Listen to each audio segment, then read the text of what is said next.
Zabby's Talk Show. You're welcome. Kindly subscribe to YouTube channel and follow on Facebook page at Dr. Zabby's Talk Show. Aki gbogbo wa nílé, aki ọkùnrin, akóbìnrin, aki ọmọdé, aki àgbàlagbà, mo kí ẹ̀yin ìyá, mo kí ẹ̀yin bàbá mi pé akúbójú ọjọ́ ṣe rí. Òde ò dàbí Ọlọ́run tó láyé tó lọ́run.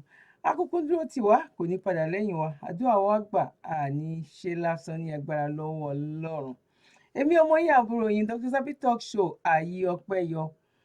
Ṣé ìyá lọ́dọ̀ títí yín náà ní agbára lọ́wọ́ Ọlọ́run, ààyè ọpẹ́ á máa yọ fún wa ní agbára lọ́wọ́ Ọlọ́run. Èwo lẹ ní kí a gbéyẹ̀wò lọ́jọ́ títí òní? Brọ́dà mi àti sísà mi, ẹ fìdílé nǹkan, ẹ máa bá wa ká lọ, ẹ jẹ́ ká sáré lọ sí ìpolówó.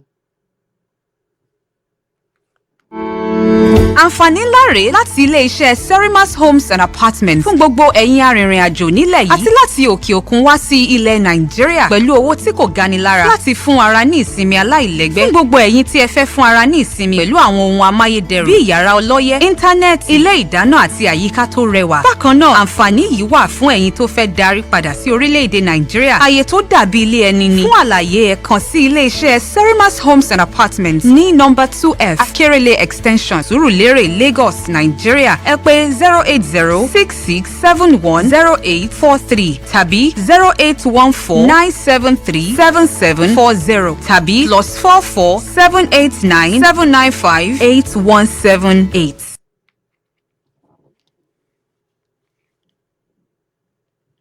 You're welcome. Kindly subscribe to YouTube channel and follow on Facebook page at Dr. Zabby's Talk Show.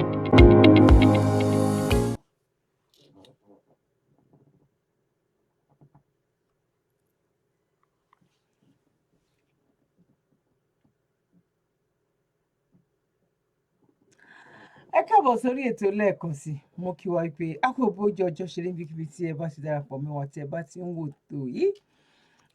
Èwo la gbé wá lọ́jọ́ títí òní? Èwo la ní ká gbé yẹ̀wò lọ́jọ́ títí òní? Brọ́dà mi àti sísà mi, Yorùbá nation no going back. Ètò kọ́kọ́ jẹ àwa lógún nìyẹn. Nǹkan tó kọ́kọ́ jẹ wá lógún nìyẹn. Mo ti ẹ̀ ń gbọ́ wuyewuye ẹ̀ wípé kí làwọn bàbá ń ṣe, kí làwọn kìnnìkan ń ṣe. Ẹ jọ̀ọ́ ẹ torí Ọlọ́run. Ẹ jẹ́ ká kí àwọn tó bá ń ṣiṣẹ́ ẹ̀. Anybody ló lè gba Yorùbá nation fún wa.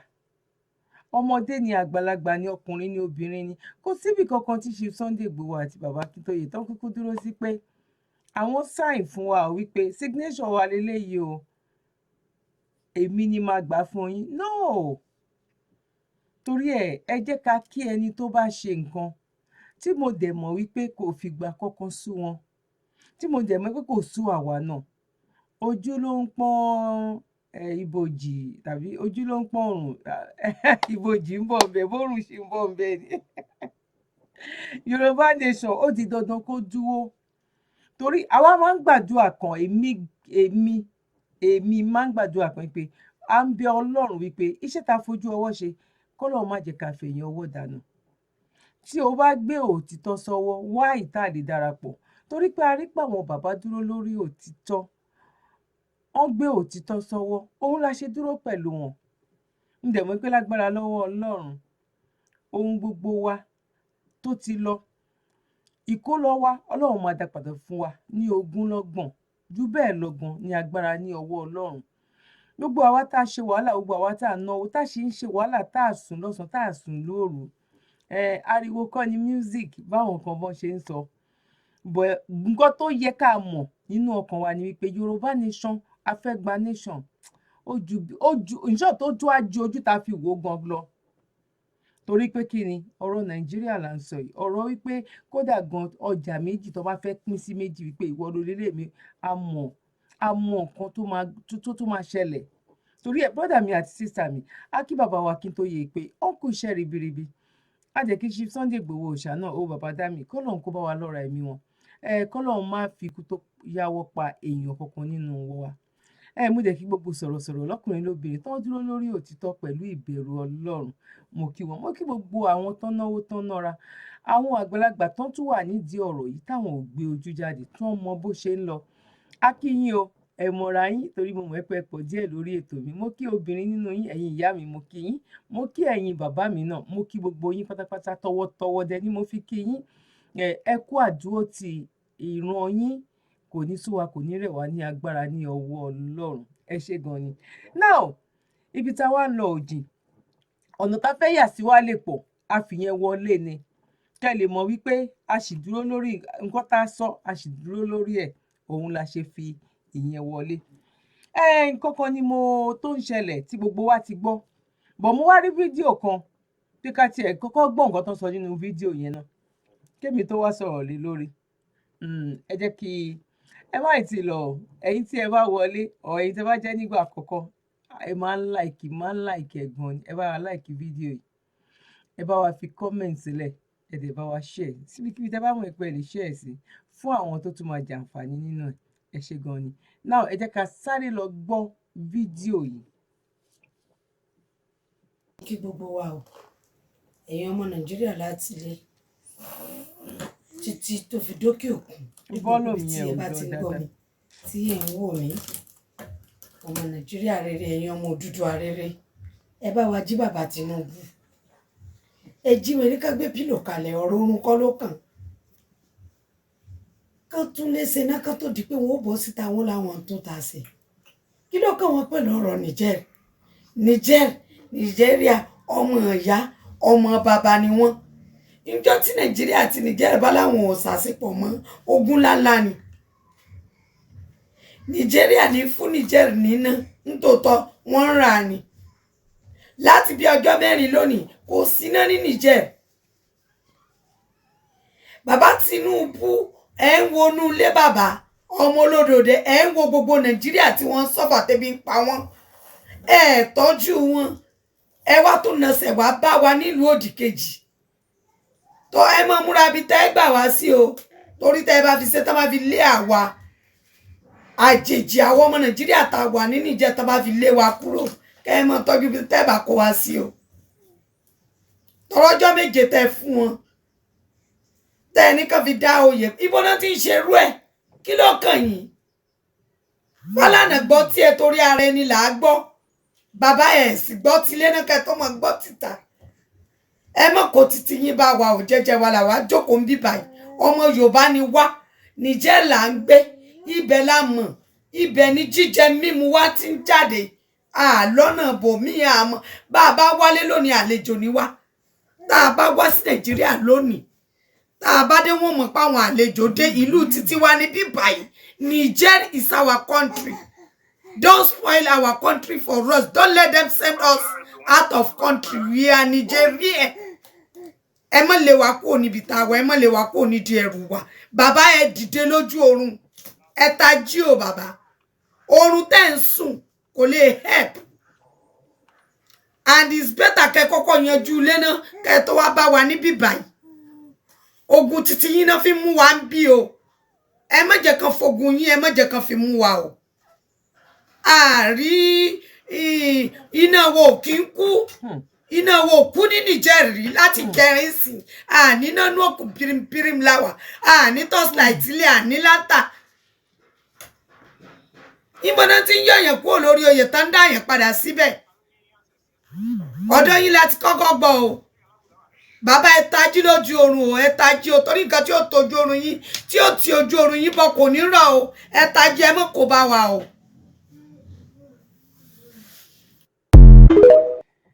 Mo kí gbogbo wa. Ṣé gbọ́ quick message yẹn, ṣé gbọ́ bó ṣe lọ. Nǹkan tí mo fẹ́ jẹ́ ká mọ̀ ń bẹ̀ ni wípé tí woman yìí tán sọ, ó ní àwọn ò ní láńtà, àwọn ò ló láńtà rè, àwọn ò ní torchlight ní Niger. Àwọn ò ní torchlight ní Niger. Ó mà ṣe ni láàánú o. Ìyá máa ń jẹ ó máa ń fìyà jẹ èèyàn o. Ìyá máa ń jẹ èèyàn o. Ẹ̀yin tẹ́ ní wọ́n Nàìjíríà, ẹ̀yin tẹ́ ní wọ́n ní nǹkan ti bàjẹ́. Ó ti bàjẹ́ ju kí ni wọ́n fẹ́ ju nǹkan tá à ń sọ lọ. Àwọn tó ń predict látọjọ́ yìí tó ń sọ kò ń ṣe irú nǹkan táwọn pásítọ̀ ń sọ. Okay, pásítọ̀ kan tiẹ̀ sọ, ó sọ nǹkan kan náà pé tí bàbá Tinubu bá wọlé, ó yàtọ̀ sí pé Nàìjíríà máa wọlẹ̀, ó máa tún nǹkan tó tún ju kéèyàn wọ kó tún wọlẹ̀ lọ, wọ́n ní nǹkan tó máa ṣẹlẹ̀ nìyẹn. A rí àwọn bíi pásítọ̀ bíi méjì kan tó ń sọ something like that. Òun náà lélẹ́yìí gbogbo wa láti mọ̀ bọ̀ tí ò yí àwọn èèyàn wa torí owó tó máa pín lé wọn lọ́wọ́ tó fi campaign tó fi lọ Àbújá, a máa ṣe ná, a máa ṣe títì. Òun ní ìran Nàìjíríà wà látìgbà tó ti fún wa ní independent. Òun la ṣì wà títí di bá ṣe ń sọ̀rọ̀ lọ́wọ́lọ́wọ́ yìí. Ìgbà wo làwa gangan fẹ́ wake up? Wọ́n wá ń jà ní Niger torí pé àwọn tí ń wake up. Niger nìkan kọ́ ló ti ṣẹlẹ̀. Niger ló jẹ́ ìlú country keje. Niger ló jẹ́ country keje tó máa ti bẹ̀rẹ̀ irú nǹkan bẹ́ẹ̀ yẹn tí àwọn ológun tán ti bẹ̀rẹ̀ sí ní gba ìjọba. Buhari máa ta Nàìjíríà because ewu ń bẹ lóko ló ń gẹ́ fúnra rẹ̀ gan fúnra rẹ̀ ewu ni. Ó mọ̀ wípé màkànmákàn ni. Ìgbà tẹ́lẹ̀ wá ní pín àti ẹ̀gbọ́n tàwọn Niger. Ṣebí èdè kan náà ló ń sọ, owó kan náà ló ń ná, everything kan náà, èdè kan náà ló ń sọ, oúnjẹ kan náà ló ń jẹ, culture kan náà ló jọ ní. Kódà gan pàápàá gan mo fẹ́ nílẹ̀ sí kan náà ló ń ṣe ń bẹ̀. Ní Niger tí ò bá jẹ́ ẹjọ́ ẹ bá mi fi sí comment section. Tí Niger ò bá jẹ́ 100% Muslim, bóyá ó máa jẹ́ 95% tó ń jẹ́ Muslim bẹ́ẹ̀ ni. Mo rò bẹ́ẹ̀ ni o, ẹ bá mi fi sínú comment section. Ẹ̀yin brọ́dà mi, ẹ̀yin bàbá mi, ẹ̀yin ìyá mi, ẹ bá mi gbé yẹ̀wò.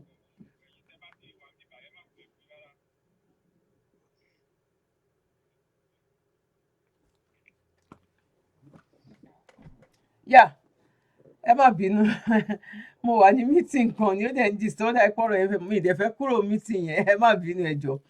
Now mo fẹ́ jẹ́ kán rí pé mo wà ń bẹ̀ ni, ẹ má ní mo sọ fún yín mo fẹ́ jẹ́ kán rí pé mo wà ń bẹ̀, mo dẹ̀ tún ṣe program lọ́wọ́ wọ́n dẹ̀ lè tí ò gbọ́ jì tàbí. Now ẹ wo orú nǹkan tó ń ṣẹlẹ̀ yẹn, ó ṣe ní láàánú. Ọlọ́run gbogbo àwọn tán ni wá lára, Ọlọ́run ṣe bó Ọlọ́run wà náà. Ṣé ó dìgbà tán bá kú? Because tó bá yẹ pé Ọlọ́run fún wọn níyà wọn láyé ni ẹ̀rù máa wà.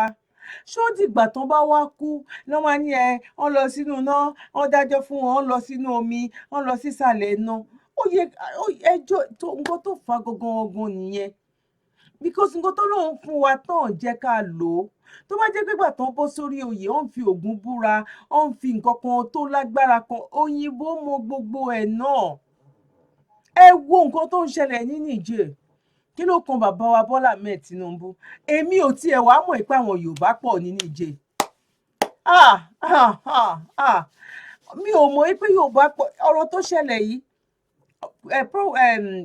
program tí mò ń ṣe mo confess mi ò ní much time but mo fẹ́ ṣe nísìnyí ni mo fẹ́ ṣe nǹkan tó fà á nìyẹn.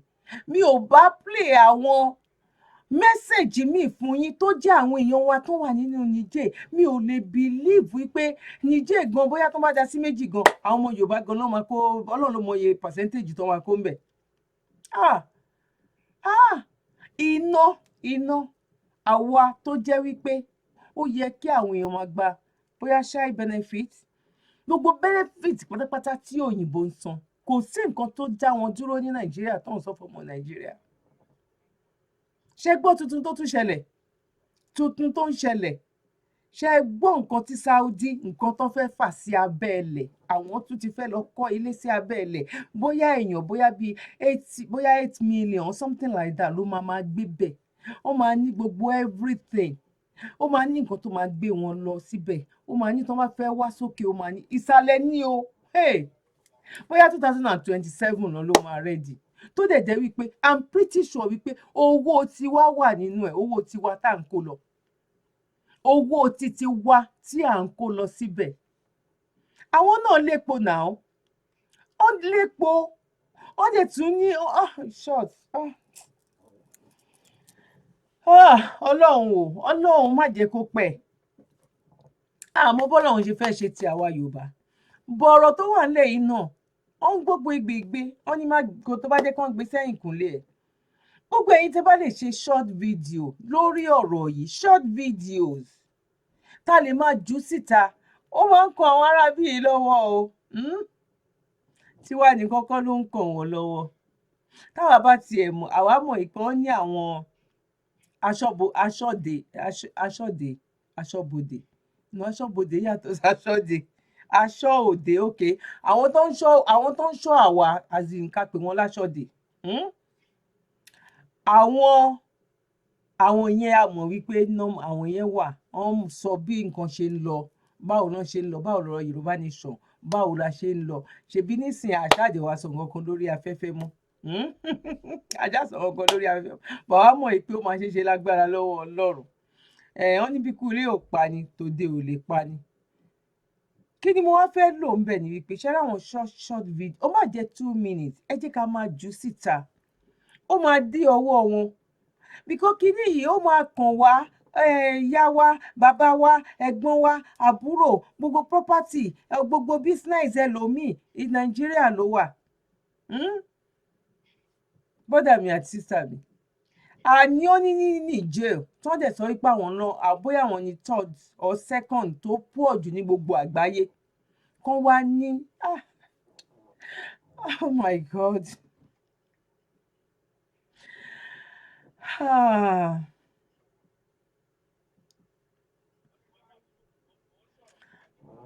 Jẹ́ kí n gbé ẹkún yẹn kó padà. Mo ń try láti jẹ́ kẹ́kún yẹn kó padà. Kí Niger kóun máa níná, káwa máa níná. Nǹkan tó fà á nìyẹn tó jẹ́ pé nínú àwọn side kan ní north yẹn, àní bọ̀bọ́ kan tó bá wo fídíò yìí, ó máa mọ̀ pé òun ni mò ń sọ. Nínú àwọn fan mi náà ni. Ó lọ sí area north nígbà náà lọ́hùn, bóyá bíi 2 years ago, ó ṣe fídíò yẹn sí mi. More than 1 hour tó fi ń drive lọ, ní express tó ń drive lọ, kò síbi tí iná ti ṣẹ́jú. According to tẹ́ bá dẹ̀ mọ̀ wípé gbogbo ọ̀nà wọn yẹn, ilé kékèké ẹ̀yin tẹ́ bá ti lọ sí gbogbo side north wọn yẹn rí, àwọn city center wọn, àwọn motoremi náà ti lọ bẹ̀rẹ̀. Mo lọ bẹ̀ pẹ̀lú Abuja nígbà tí a fẹ́ travel lọ sí àjà ṣàárín, wọ́n gbé wa rìnrìn wọ́n gbé wa rìnrìn Ìbàdàn láàrin Èkó. Ìgbà tó sọ wípé wọ́n kó àwọn kan ní àjì tí wọ́n gbé fídíò Dr. Oriyomi Hamzat tó ń sọ wípé àwọn kan wà ní kìnìkan ó bá bá international lọ ní Nàìjíríà, ó tún máa jẹ̀bi bọ̀ ni. I don't know, nothing to work. Tí ò bá dẹ̀ jẹ́ wípé mo lọ pẹ̀lú mọ́mísì mi ni, kò sí nǹkan tí máa gba Nàìjíríà láti lọ.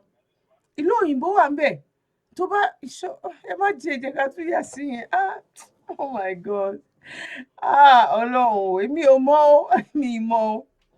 Àgbéyẹ̀wò lẹ́mi àti ìjọ ń ṣe yìí ò bọ̀. Nǹkan tó pààyàn lẹ́kún ni wípé Niger ó níná tí ò ṣẹ́jú.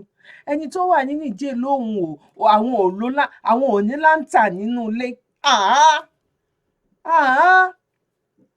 Tó bá make sense nǹkan tí mò ń sọ, bóyá ń ka mi lára, ẹ kàn bá mi type síbẹ̀ yes or no, bóyá mo exaggerate ni,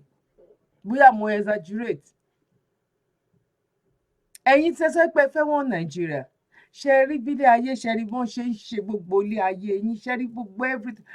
Number 2 ni wípé kò sí adjustment nínú ẹ̀ o. Kò sí adjustment nínú ẹ̀.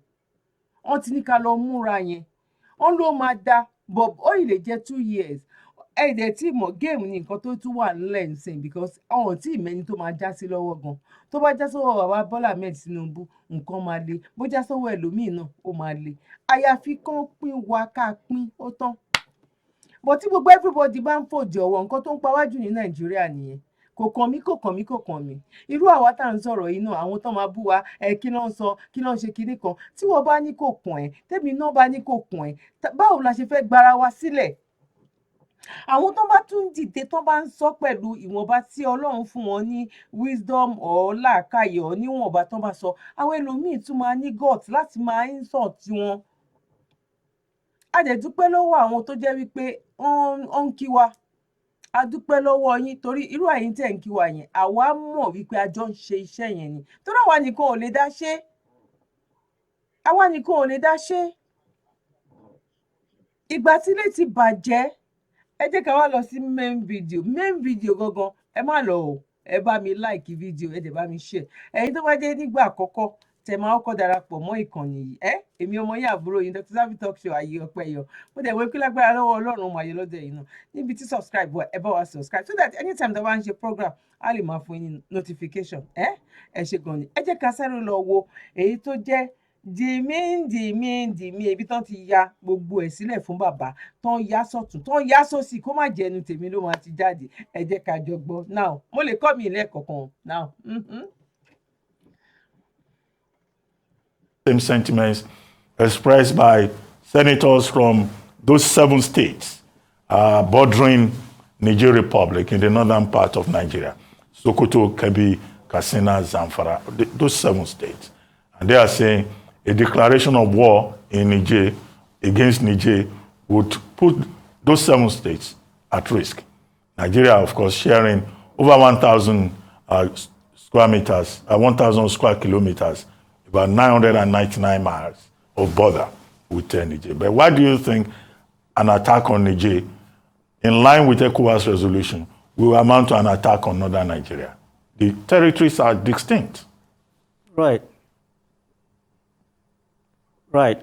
I saw the piece before we started. I am really shocked.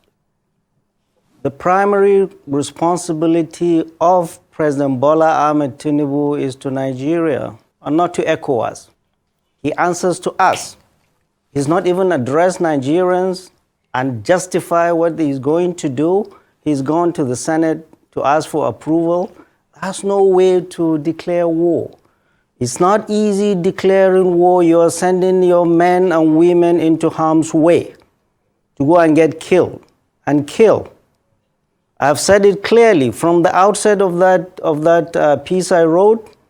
I am not into political correctness. We in the North, we are tired of wars. We have been at war for 13 years, for 14 years now with Boko Haram, since 2009, and 9 years with bandits and kidnappers. And you're bringing a fresh war to us?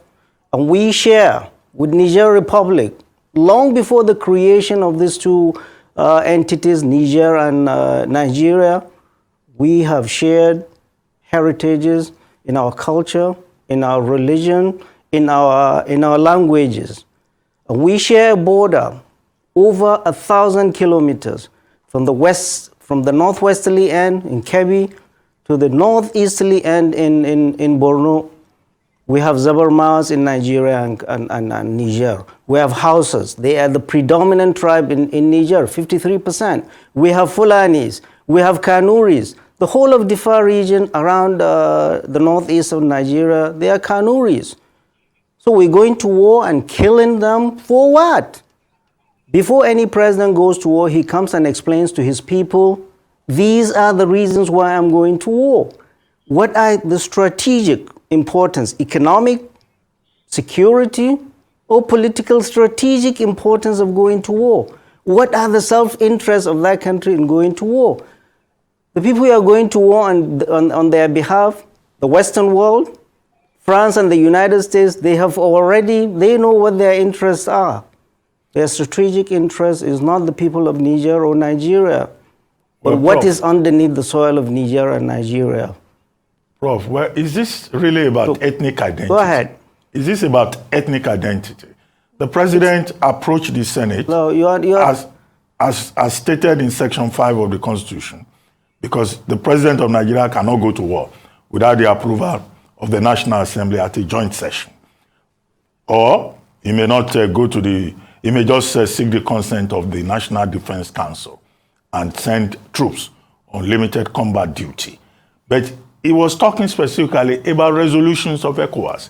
He's chairman of ECOWAS, and Nigeria is a signatory to the Constitutive Act of ECOWAS on coups and military interventions in the region. Right. So he's sounding like he's answerable more to ECOWAS than to Nigerians. We in Nigeria, 78% of the landmass of Nigeria, 7 states, And 19 states in this country are saying no to an unprovoked war with Niger. It's not ECOWAS. His primary responsibility is to Nigerians, not to ECOWAS. He's not convinced us why he should send boots to the ground in Niger Republic. And for goodness sake, where are you going to get the troops from? The Nigerian military is stretched all across, deployed all across the 36 states of this country. Where is he going to get the troops from? Is he going to pull troops from the northwest, or the northeast, or the southeast? The only place there is some leeway is the southwest. And that will be a small number of troops.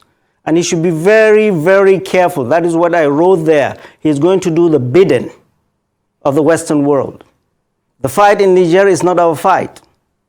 It is going to be a proxy war between Russia and NATO. And this is what concerns me the most. We have been surrounded by countries now where you're having this proxy war between these two countries. And we're going to do their bidding. President Bola Ahmed Tinubu has not even settled down. He doesn't even have his team and is declaring war without consulting the people, without the consent of the people. Okay. No, we say no to war and we're not going to support any war. Okay, I get your point. You had a number of recommendations, one of which is that diplomacy should be the best option. Where that diplomacy, as ECOWAS chair, President Tinubu had liaised with President Patrice Talon of Republic of Benin. He was the first person to go there. President Idris Deby of Chad was also sent there.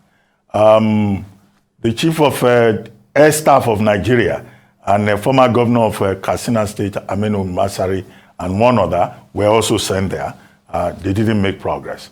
Only this week, General Abdul Salami Abubakar and the Sultan were also sent, as a delegation, as part of a delegation, to talk to the coup leaders. In fact, they were not even granted the audience. So that diplomatic option has been pursued. It has failed. Are you suggesting that if the other ECOWAS chiefs, ECOWAS presidents, now that their army chiefs have met, if they decide to go ahead, Nigeria should just pull out? How would that make us look? No, I'm saying if they decide to go, that will be wrong decision. And if President Bola Ahmed Tinubu takes the decision as the chairman of ECOWAS to go to war, he's doing that on his own. No, but I'm saying that it's not a unilateral decision. No. It's a group decision. No. Nigeria is Nigeria. And he is governing 200 million people. We have to give him approval to do that, even if he's the chairman of ECOWAS. The president of the Federal Republic of Nigeria is more relevant to us than being the chairman of ECOWAS. Okay. We that know are telling him things that his advisors will not tell him. That going to war, sending troops into Niger Republic will be a disaster. Unprovoked. We have had our own share of military takeovers in Nigeria. Nobody sent troops to us. What of Mali? What of Guinea? What of Burkina Faso? What of that Chad? That was the place where the French president was there babysitting the current president. Nobody sent troops there. We need to be very, very careful. Is there an internal problem? And we should be able to help them. And the reason why we are saying negotiations do not help, at the very beginning, you are putting on the table the threat of violence, the threat of force, and you're asking the other party.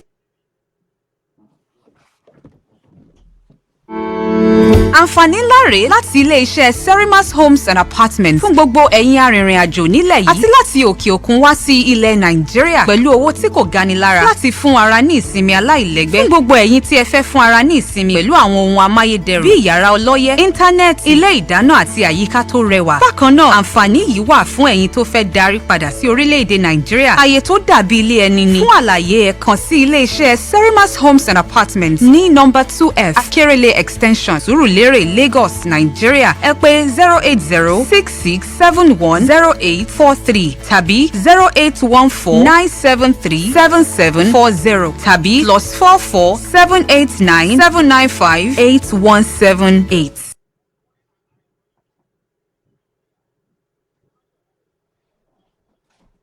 You're welcome.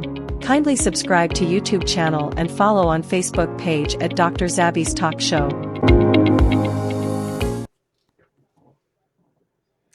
Ẹ káàbọ̀ padà sí orí ètò lẹ́ẹ̀kan sí. Ṣe rí wípé ọ̀rọ̀ là ń gbọ́ yìí. Bàbá tó jẹ́ wípé ẹ̀yin gan awẹ́ ìdí ẹyọ kan lẹ ìfijókòó ẹ̀ tí ìjókòó dáadáa. Tẹ́ bá tiẹ̀ ní nígbàgbọ́ pé lóòótọ́ ẹ tiẹ̀ ti wá jókòó. Bọ̀ ń fà yín lọ́tún ń fà yín lósì wípé àníjókòó yìí sí ẹ̀yin kọ́ ló yẹ kẹ́ ẹ̀ wá ń bẹ̀ tẹ́ ẹ̀ tí mọ̀ bí tẹ́ fẹ́ forí ẹ̀ lé. Tó wá jẹ́ pé ẹ wá lè sọ jáde ní ẹnu wípé ó yá o ogun ti dé. Èmi ò tiẹ̀ ní sọ̀rọ̀ much fún nǹkan. Kudos to Arise TV fún ọ̀yàn tó gbé wá fún interview yìí. We really appreciate wípé irú àwọn èèyàn báyìí tó ń gba ẹnu nǹkan tí millions àwọn èèyàn fẹ́ sọ táwọn tó ń jáde láti ẹnu wọn. Ẹ jẹ́ ká continue.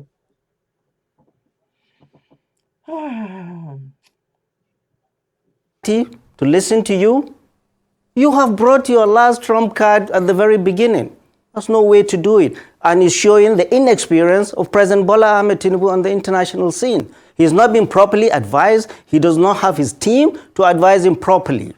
You do not do that. Okay, let's say you roll in your tanks, if you have them, into Niger Republic. What do? What do? You install Bazoum by force and you stay there and keep him by force? We have seen the United States going to Iraq, going to Afghanistan, saying they are going to bring democracy. Where are they now? We need to be very careful. Military option is not the option. We have to. My recommendations are, first of all, take that threat of violence off the table, because that is what is making them more entrenched into their positions. That's why they refuse to see our elders. You are saying you're going to hit them and you're going to talk to them. Why are you here then? Take the threat of violence off the table. Start serious and sincere negotiation. And most importantly is, how are you going to help them solve this problem, which is an internal problem? By solving this problem is that, how are we going to do it? What is going to happen to Bazoum? The safety of Bazoum and his family must be paramount. What is going to happen after that? What do Nigerians want? Do we want this military for how long? How can we pressure, the ECOWAS and the international community, pressure the junta to have a timetable to transition to a democratic rule as soon as possible, without the threat of violence? And essentially, ECOWAS has declared war. They have closed borders. They have closed airspace. They have President Bola Ahmed Tinubu unilaterally broke the treaty between Nigeria and Niger that was signed in 1960, that Nigeria will be supplying Niger Republic with electricity. Nigeria currently supplied 70% of electricity to Niger Republic. In exchange, Niger Republic will not dam River Niger upstream. If they dam River Niger upstream, we'll all be dry. We won't have Kainji Dam. President Bola Ahmed Tinubu unilaterally, without reverting to the Congress, broke that treaty. Now the capital, Niamey, is in darkness. And you are saying we are going to... This is a country that has 40% of its budget is foreign aid. Biden... Sanctions, you close their borders, no-fly zone, you close, you cut electricity. Ẹ̀yin ìyá mi, ẹ̀yin bàbá mi, ẹ̀yin ẹ̀gbọ́n àti àbúrò, ẹ̀yin ẹ wo láti 1960. Tó bá jẹ́ wípé òyìnbó ló ní ilẹ̀ yẹn, ló ní Niger wà ní ọwọ́ wọn, á ti ju Dubai lọ. Àwọn dẹ̀ ló máa wà nídìí ẹ̀ tó fi jẹ́ kí Nàìjíríà in short Ìjẹ̀bú ẹ̀gbọ́n nǹkan tí Ìjẹ̀bú sọ ní Ìjẹ̀bú fẹ́ pé nu ṣe torí pé ti bẹ̀rẹ̀ sí ní ṣe ara ẹ̀ àwọn náà tún wá fi ọwọ́ ara wọn ọtí sáǹsìn èpè tí ń jà ní èpè ń jà wọn ṣé wàá rí ọwọ́ ara wọn tán ṣe yẹn òun ní ọ̀rọ̀ ayélujára yìí ọ̀rọ̀ social media yìí ṣe tí wàá mọ̀ pé àwọn tó wá fi ẹnu ara wọn nínú àwọn ọmọ wọn ó ń tú àṣírí síta tóun dẹ̀ wá mọ̀ wípé kò sọ́bọ onídànrè mọ́ ọmọ pé ọwọ́ ń kanwọ́ ẹ jẹ́ kí n lo bọ́yìn máa ń lò yẹn ọwọ́ ń kanwọ́ ọmọ pé ọwọ́ ń kanwọ́ gbogbo nǹkan táwọn ń ṣe yẹn áfíríkà àwọn tí kó wa lẹ́rú àwọn ṣe kíní kan fún wa àwọn gba ẹ̀sìn wa àwọn gba culture wa àwọn gba ojú àwọn èèyàn ńlá sí ní ojoojúmọ́ ẹ̀yin lẹ́ ń sọ àwa tẹ́lẹ̀ fìyà jẹ yìí àwa ń gbọ́ òun ló wá ń ṣẹlẹ̀ gangan ọgán sí àní tó bá máa tó in the next 50 years 80 years mo mọ̀ wípé lágbára Ọlọ́run a máa borí àwọn pípò yìí ìgbà tẹ́lẹ̀ mo sọ nínú fídíò kan tí mo ṣe last bóyá bí ìjẹta ìjẹrin mo ní wọ́n fún wa ní freedom lọ́wọ́ kan báyìí wọ́n tún wá sọ wípé ẹ wo freedom ta fún yín yẹn ṣe rí àjúlẹ̀ tán o àwọn pípò yìí ẹ wo bí nìjí ṣe wà níjẹ́ ẹ wá wo ọrọ̀ ajé tí gbogbo wa tá a mọ̀ tá a rí ní left and right tó ń kó ń bẹ̀ káwọn ọmọ wa lè ṣe fún wọn ipòkè àṣená fún yín àṣe títí kẹ́dẹ̀ máa kó nǹkan tẹ̀ ń kó yẹn bọ̀ wọ́n fẹ́ fi wọ́n sí ní òkùnkùn ayérayé àwọn èèyàn ní tó bá rí kinní kan tó bá rí ejò òyìnbó gangan ni níbi tọ́rọ̀ yìí dé tó bá rí ejò tó bá rí òyìnbó pẹ̀lú oró tó ti dá ìran áfíríkà eléyìí pọ̀ bàbá Bọ́lá Ahmed Tinubu torí orúkọ wípé mo ti jẹ́ president òun ló yìn ń ṣe wọ́n ẹ ṣàmọ́ wípé kò pẹ́ tán sọ ẹ̀ bàbá yìí ló lọ sí France ṣé gbogbo wa ní wọ́n jọ ń lò àwọn náà dẹ̀ ló lè lò because Nàìjíríà ló fẹsẹ̀ tilẹ̀ àwọn ló ń pera wọn ní giant of Africa president Nàìjíríà náà ní gbogbo èmi làwọn France gbogbo àwọn UK àwọn America náà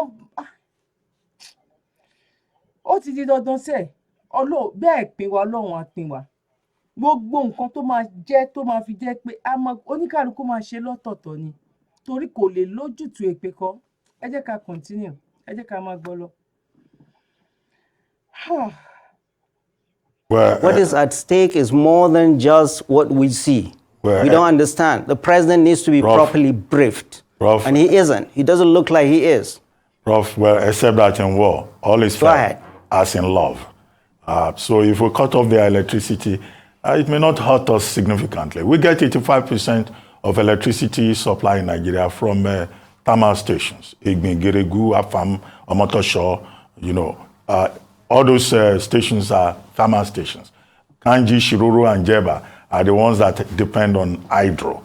So even if they dam, the river Niger, we'll still be fine, I guess, if we put our heads together. But you were saying that President Tinubu wants to go to war so as to give his government legitimacy. What is the connection? Absolutely. Very important connections. So President Tinubu, Bola Ahmed Tinubu, his election is contested, is still in court. He has legitimacy issues nationally and internationally. And for him now, he's the ECOWAS chairman. Of course, it gives him that chair, but still, the elephant in the room is the election is still contested in court. Well, if he does that, now the Western world are calling him. The other day, they say the Vice President of the United States, Kamala Harris, called him to find out. Nigerians should ask, did Kamala Harris ever call when people are slaughtered anywhere in the north? Anywhere in the north? They care for us. Oh, Macron calls us, calls the president. They don't care for us. They don't care for Nigerians. They care for what is on the ground. No. And we need to be very, very careful. President Bola Ahmed Tinubu should be very careful and not drag Nigeria into this proxy war between NATO and the Soviet and Russia in Niger. And Wagner are coming to Niger, just like they are in Libya, in Sudan, in Mozambique, in Guinea, in Mali. And we are, the moment they get into Niger, they are after resources. And the most important resource is uranium.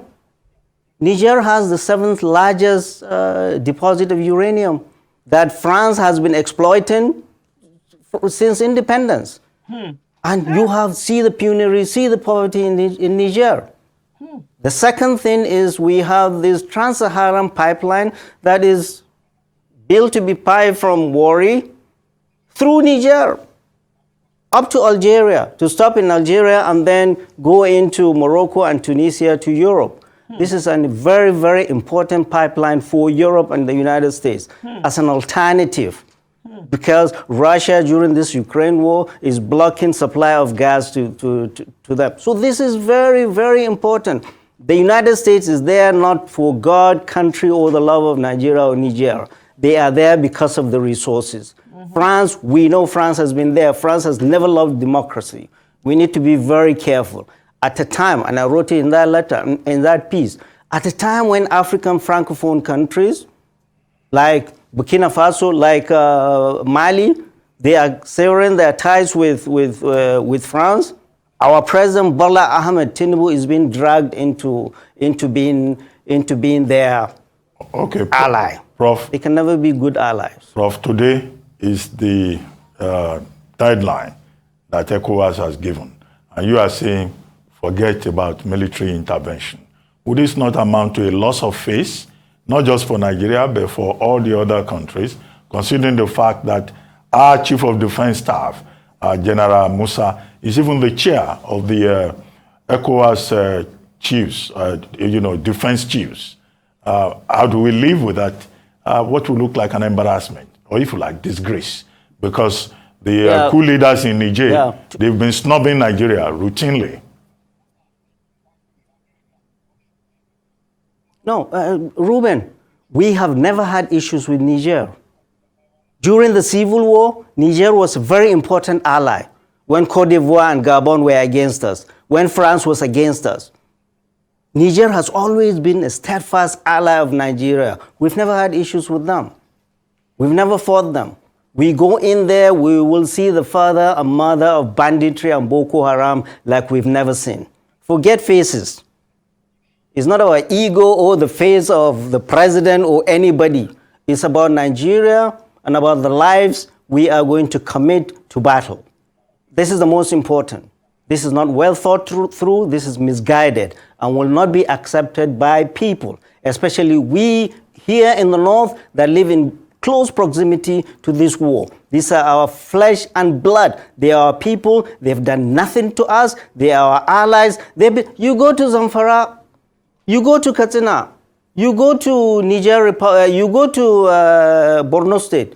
They have been helping villagers when bandits come. And over 300,000 of Nigerians are IDPs in Niger Republic from all of these conflicts. President Bola Ahmed Tinubu, instead of starting a fresh war, we want you to close these wars. Boko Haram, 14 years. Banditry, 9 years. We want you to give marching orders to the military. We want this Boko Haram and banditry to end and end now. It can be done. We don't want it to be a forever war. Our societies have been devastated. Economies devastated. Our schools, hospitals, infrastructures devastated. You are starting another war and you expect us to support you? Why? Okay. We voted for you. That is we, not I. I didn't vote for you. Those that voted for you to bring peace to our land. We want you this year to bring an end to Boko Haram and banditry. Instead of... èmi náà vote ẹ̀yin tẹ́ bá ti vote èmi ò vote èmi sọ tèmi ṣé mọ̀ wípé prof sọ pé òun ò vote ní tòun ò ẹ̀yin tẹ́ vote àwa ò vote o but ẹ̀yin tẹ́ bá vote ẹ lè bá wa kọ síbẹ̀ ẹ̀yin tẹ́ bá dẹ̀ vote náà ẹ bá wa type ẹ̀ síbẹ̀ torí àwa ti mọ ibi tó fẹ́ wó sí torí ẹ̀ làwa ṣe ń palẹ̀ mọ́ bọ́ Ọlọ́run sọ pé kò tí ì tó ní bọ́ tó bá máa ti tó Ọlọ́run tọ́lọ́run bá ti lóhun ti dé ó ti dé náà nìyẹn. Opening another battle front in Niger Republic. That is your mandate from Nigerians, not ECOWAS. Well, Prof, you've been talking about proxy war. Russia and NATO, you kept mentioning them. Well, France is also at the center of this. France, Germany, the US, they have military bases in Niger. And some people have been saying, why did they fold their arms and allow the coup to take place? That's one question. But specifically the role of France. You said France doesn't like democracy. Well, there has been a rebellion against France in Niger and also in Mali. The coup leaders in Mali have just decided to cancel about 11 agreements that they signed with France in 1961, including France having control over their external reserves and also, having the first right of refusal over mineral resources in the country. Is this the beginning of the end for France in West Africa? ṣé báwọn náà sọ yìí ṣé báwọn kan náà cancel nǹkan tó jọ ní papọ̀ wáì tó jẹ́ wípé ẹlòmíì tó wá sọ wípé ti nàìjíríà ó wá lágbára débi tó jẹ́ wípé wọ́n rí wípé nǹkan tó ń pa ọmọdé lára tó ń pàgbà lára ní nǹkan tó jẹ́ pé constitution tó ń ṣe ní 1999 tó ń ṣe ńlẹ̀ńlẹ̀ ń bíbà tó dẹ̀ jẹ́ wípé àwọn fúlàní àwọn náà pọ̀ ju gbogbo ẹ ṣáà tiẹ̀ ti sọ ẹni tí bàbá yín bá débẹ̀ bàbá yín ti débẹ̀ ní sí ojú ogun ló fẹ́ mú yín lọ. Or it may not go that far. We hope and pray it is. All these colonial powers should leave these colonies alone. To get out of their colonies. They've been exploiting their resources. Look at all the Francophone countries. Very rich in natural resources. Nothing to show. What are they doing there? What have they benefited from their being there? And France is now coming to tell us, oh, it loves democracy. And the United States, that it has no business being around here, has bases with over 1,000. We have about 1,100 soldiers there with drone base. They are watching over all the Sahel. They are saying they are after terrorists and Islamists. And France has troops there. They moved their troops that were kicked out of Mali into Niger. We are in solidarity with our brothers and sisters in Niger Republic, that no war should come to them. We will be the ones who are going to suffer in northern Nigeria, and we are not going to give any support to President Bola Ahmed Tinubu to commit our forces to this unguided and unjustified war. I cannot be any more clearer than this. Okay. Now, let me go back to the Constitution. What if President Tinubu, backed by Nigeria's national defense? lẹ́yìn odi wípé akúbojú ọjọ́ ṣe rí akí ẹ̀yìn ìyá akí ẹ̀yìn bàbá akí ẹ̀gbọ́n akí àbúrò ibi tá a tún já sí lélẹ̀ ibi tá a bára wà lélẹ̀ gbogbo wa láti mọ̀ wípé gbogbo eléyìí ti ń ṣẹlẹ̀ láti 10 days ló jẹ́ nísìn bọ̀ abẹ́ ọlọ́run kọ́lọ́run kó bá wa kó sí bàbá Bọ́lá Ahmed Tinubu because wọ́n ń ṣe àwọn náà bí kinní kan ṣe ń lù náà ni kinní kan ń gbọ́ àwọn náà ń ṣèpàdé ìpàdé ń lọ lóríṣiríṣi conference ń lọ meeting ń lọ lóríṣiríṣi wọ́n rán àwọn èèyàn lọ sí ọ̀wọ́ gbogbo ibi tán máa gbà because wọ́n tún fẹ́ ní orúkọ ń bẹ̀ yẹn kẹ́dẹ̀ mọ́ ikú bàbá agídí tán ṣe fún àwọn EndSARS tí wọ́n pa àwọn ọmọ ọlọ́mọ tán ní ọ̀pá èèyàn kankan tó wá di kinní sìn tẹ́wálé fẹ́ lọ sin òkú wọn àwọn èèyàn tó wá jáde tán láwọn òkú tán ń ṣàkákàkiri nígbà kinní kan ni tó lè jẹ́ pé gbogbo wa la mọ̀ pé ẹ̀yin lẹ wà ń bẹ̀ torí ibi tẹ́lẹ̀ fẹ́ dé yìí náà ni but good fine ẹ̀dẹ̀ ti débẹ̀ ìgbà tẹ́tú ti wá débẹ̀ ń sìn ṣọ́rọ̀ ogun ló ti wá kàn láì má pé 6 months ẹ̀ débẹ̀ nǹkan wọn gógó kẹ́ tó débẹ̀ lẹ ti mọ̀ wípé wọ́n fẹ́ yọ subsidy ẹ ti mọ̀ quite alright pé wọ́n máa yọ ẹ ní plan nílẹ̀ ókè ẹ sọ wípé ẹ ti rí kinní kan trillion ní nǹkan tẹ̀rí ní kí ni àǹfààní ẹ̀ owó tó kò sí ó mà ṣe o tó bá jẹ́ wípé àwọn ọba gangan òun ló yẹ káwọn èèyàn bóyá pè ní o bóyá àdúrà ló tọ́ sí wọn torí àwọn gangan pẹ̀lú àwọn tó ń sún wa dé gbogbo ibi tá a dé yìí àtẹnujẹ tó bá yá máa ní wọ́n bú ọba àlàyé là ń sọ because àwọn ọba kan dìde ń gbà yẹn bọ àwọn ọba kékeré ló ń dìde tó bá jẹ́ pé a rí àwọn ọba tó pọ̀ you know àwọn governors àwọn kan wà lábẹ́lẹ̀ tá bá ra àwọn èèyàn tó pọ̀ ní débi tá a dé yìí lọ́jọ́ títí òní oníkálukú máa ti lọ torí èpè kò lè ṣeé ṣe ni ẹ wo bára ṣe ní ọmọdé ẹ wo bára ṣe ní àgbà ẹ wo bára ṣe ní ọkùnrin tí ara ní obìnrin ṣebí ìgbà tí bàbá ní èpè tó ń ṣe fún Nàìjíríà nìyẹn wọ́n máa fi kan máa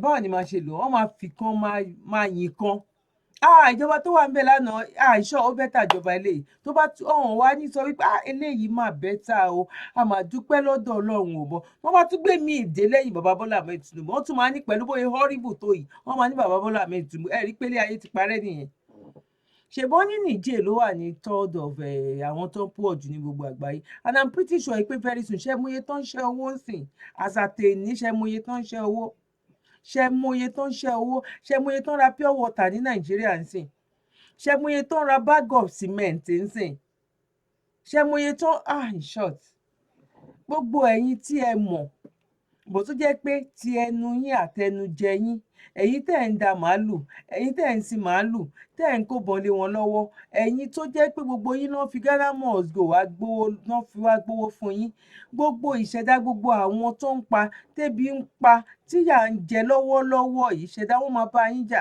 kò sí bẹ́ẹ̀ ṣe lè jẹ ọba tó kò sí bẹ́ẹ̀ ṣe lè lo adé lórí tó èpo máa ń rò kó tó jà kò sí bẹ́ẹ̀ ṣe lè ṣe tó ni bí òjà yín ó máa jà wọn mọ́ yín torí ẹ ti dalẹ̀ wa ẹ ti ṣẹ̀ wá ẹ ti ṣẹ̀ ẹlẹ́dàá wa ẹ mọ òtítọ́ ọ̀rọ̀ ẹ mọ kí ló gbé Chief Sunday Igboho débi tó dé yẹn ẹ mọ nǹkan tí Chief Sunday Igboho tó ń béèrè ẹ mọ ìyà tó ń jẹ àwọn èèyàn kò ń ṣe Chief Sunday Igboho nìyà ń jẹ ìyà ò jẹ Chief Sunday Igboho tó bá dé ilé Chief Sunday Igboho wàá rò pé ilé gọ́vnà gan tó bá jẹ́ wípé normal owó according to interview kan tó ń ṣe fún former governor Ogun State tó ní 500,000 àní irọ́ ni ló ń fún àwọn gọ́vnà tó bá jẹ́ bẹ́ẹ̀ ni gọ́vnà ní Nàìjíríà yẹn kò lè withstand nǹkan tí Ìgbòho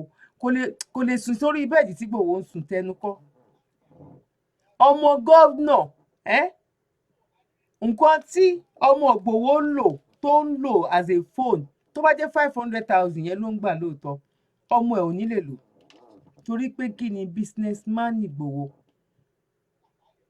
anyhow bó bá ṣe òun kó ṣe bí tó ti rówó ẹ̀ bọ̀ businessman ni ó dẹ̀ dúró lórí òótọ́ ìwọ tó bá sọ pé ó pa èèyàn ẹ lọ mú òkú ẹ tán bá gbé bọ́tà tó pa tàbó gbá ẹ tàbó gbowó kó ń dé sọ pé àwọn òṣòṣèlú ó kúrò ń bẹ̀ ṣe bára ẹni tó ìbáwọn náà lọ fìyà jẹ wá bọ́ ó jẹ́ nítorí ẹ pé tó dẹ̀ fẹ́ mọ̀ tó mọ nǹkan tó ń ṣe ìyà ò jẹ́ sí àwọn ọba yìí gbogbo yín lẹ mọ̀ ọ̀rọ̀ yẹn láti A to Z gbogbo yín dẹ̀ lẹ kó wa dé gbogbo ibi tí ọ̀rọ̀ ilẹ̀ Yorùbá tó ń jìn sí lójoojúmọ́ yìí Ọlọ́run máa bí yín ilẹ̀ á bí yín ìṣẹ̀dá gbogbo àwọn tíyà ń jẹ yẹn ó ti dandan kó bí yín èpè kọ́ à ń yanjú ọ̀rọ̀ ni à ń yanjú ọ̀rọ̀ eléyìí tẹ́ ẹ̀ bá hùwà ẹ̀ Ọlọ́run ò ní bí yín tó bá jórí òótọ́ lẹ wà ìtẹ́pẹ́ fẹ́ jà bọ̀ tó bá jẹ́ wípé ẹ̀yin lẹ sún wa débi tá a dé yìí ẹ̀yin lẹ tiẹ̀ tún wá tún ìrìn àjò wa báyìí tí ìrìn àjò wa tún wà gbogbo ẹ̀yin tẹ́ ní agbára nílẹ̀ Yorùbá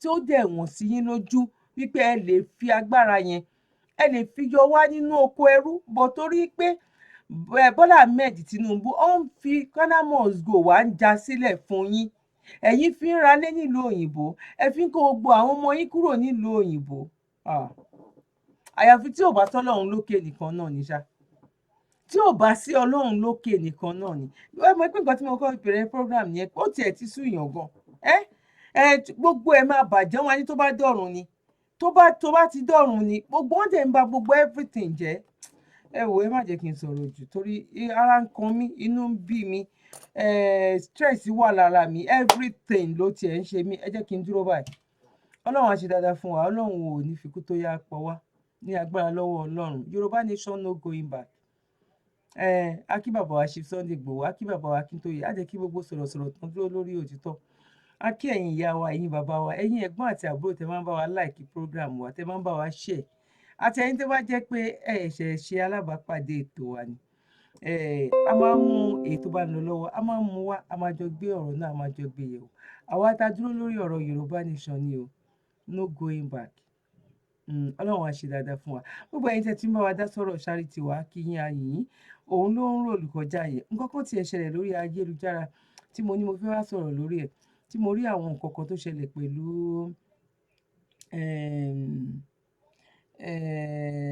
TNT àti kí lorúkọ pásítọ̀ yìí pásítọ̀ kan tó ń rè lọ́wọ́lọ́wọ́ báyìí má ti mọ pásítọ̀ ẹ bá mi forúkọ wọn síbẹ̀ because nǹkan yẹn ti ṣẹlẹ̀ sí èmi náà kò yé yín sìn mo wá fẹ́ gbé wá lórí ọ̀rọ̀ Charity náà ni bọ́ wá dúpẹ́ lọ́dọ̀ Ọlọ́run wípé àwọn tó ń fi orúkọ Ọlọ́run orúkọ ẹ̀sìn tó fi ń lo jìbìtì wọ́n ti ṣe fún mi bóyá bí ẹ̀mẹ́ta tí mo dẹ̀ ní proof you know but a ṣe program yẹn later ṣá because a fẹ́ fi kọ́ ẹ̀kọ́ ni a fẹ́ fi máa kọ́ra wa ní ẹ̀kọ́ tó dáwọn tó máa lọ jì sínú irú kòtò yẹn bàwa náà ti jì sí rí bọ́ Ọlọ́run ti kó wa yọ ọ̀nà míì táwa náà tún gbà máa jẹ́ kẹ́ gbọ́ bò máa fi ṣe program lọ́jọ́ míì ní agbára lọ́wọ́ Ọlọ́run account number Charity wa òun lẹ̀ ń rí tó ń ròlù yẹn a máa ran àwọn aláìní lọ́wọ́ mo fẹ́ rántí orúkọ pásítọ̀ yẹn ni mo ń wò èmi ò fi bẹ́ẹ̀ náà wo program ọ̀nà torí mo busy bàjẹ́bàjẹ́ mo busy ju pé ìjọ program TNT tí mo sọ wọ́n send ẹ̀ sí mi mo wá rí ipa kó tó di pé wọ́n bá send fídíò sí mi wọ́n fẹ́ jẹ́ kí n wo nǹkan tó wà níbẹ̀ ni now account number wa nìyẹn ó bá jẹ́ 1,000 naira lè lè bá wa fi sí ní every month fún àǹfààní àwọn tó wà ní Nàìjíríà ni fún báwo ló ṣe máa ń sọ Yorùbá yẹn mo lóore ọ̀fẹ́ láti sọ fún yín wípé ìkan lára àwọn ọmọ wa tó jẹ́ wípé Charity wa ló ń sponsor láti 5 years ago ó ṣẹ̀ṣẹ̀ ṣe kíní kí ló máa ń ṣe ní Nàìjíríà yẹn náà GSS tàbí ẹ̀wọ̀n pé secondary school làwa ṣe a lọ sí tó bá parí primary school ó máa lọ sí secondary school from secondary school ó dẹ̀ tí wàá lọ sí higher institution ó lọ sí university wọ́n dàbí pé bóyá bíi 20 years ago náà pé GSS 1 GSS kìíní kan ni ló ṣe ṣetán adúpẹ́ lọ́dọ̀ Ọlọ́run story ẹ̀ máa wáyé ṣálétàṣà bọ̀ ẹ̀yin tí ẹ bá nífẹ̀ẹ́ Ọlọ́run látara wa kò síbi tẹ́ ẹ̀ ti lè fowó sí àkáǹtì ti UK olóhùn wà ń bẹ̀ yẹn àkáǹtì ti Nàìjíríà náà òun náà ló wà ń bẹ̀ adúpẹ́ lọ́wọ́ gbogbo ẹ̀yin tẹ́ bá darapọ̀ mọ́ wa láti bá wa ṣe ó ti pẹ́ náà tá a ti ń ṣe bóyá ti máa tó bí 7 years ẹ̀ńsẹ̀ wọ́n ní tí igi bá wó lugi tòkè ẹ̀ láwọn kan máa ń rí lórí ọ̀rọ̀ Yorùbá Nation kò ń ṣe nǹkan tá a lè mú ní kékeré gbẹ̀gbà tó jẹ́ pé ọ̀rá ń ṣe ní silent something sìn ẹ̀ understand sìn ìyẹn ló tó wá fún wa láǹfààní náà tí a tún lè fi máa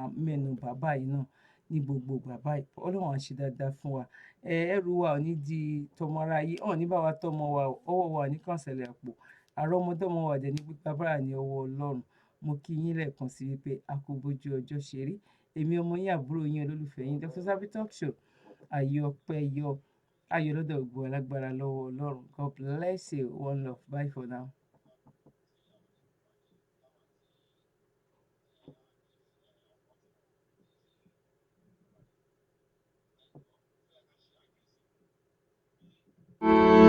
àǹfààní ńlá rèé láti ilé-iṣẹ́ Serimas Homes and Apartments fún gbogbo ẹ̀yin arìnrìn-àjò nílẹ̀ yìí àti láti òkè òkun wá sí ilẹ̀ Nàìjíríà pẹ̀lú owó tí kò gani lára láti fún ara ní ìsinmi aláìlẹ́gbẹ́ fún gbogbo ẹ̀yin tí ẹ fẹ́ fún ara ní ìsinmi pẹ̀lú àwọn ohun amáyédẹrùn bíi ìyàrá ọlọ́yẹ́ íńtánẹ́ẹ̀tì ilé ìdáná àti àyíká tó rẹwà. bákan náà àǹfààní yìí wà fún ẹ̀yin tó fẹ́ darí padà sí orílẹ̀-èdè Nàìjíríà ààyè tó dàbí ilé ẹni ni. fún àlàyé ẹ kàn sí ilé-iṣẹ́ Serimas Homes and Apartments ní nọ́mbà 2F Akérèlé extension Sùúrùlérè Lagos Nigeria ẹ pè 08066710843 tàbí 08149737740 tàbí +44 789 795 8178.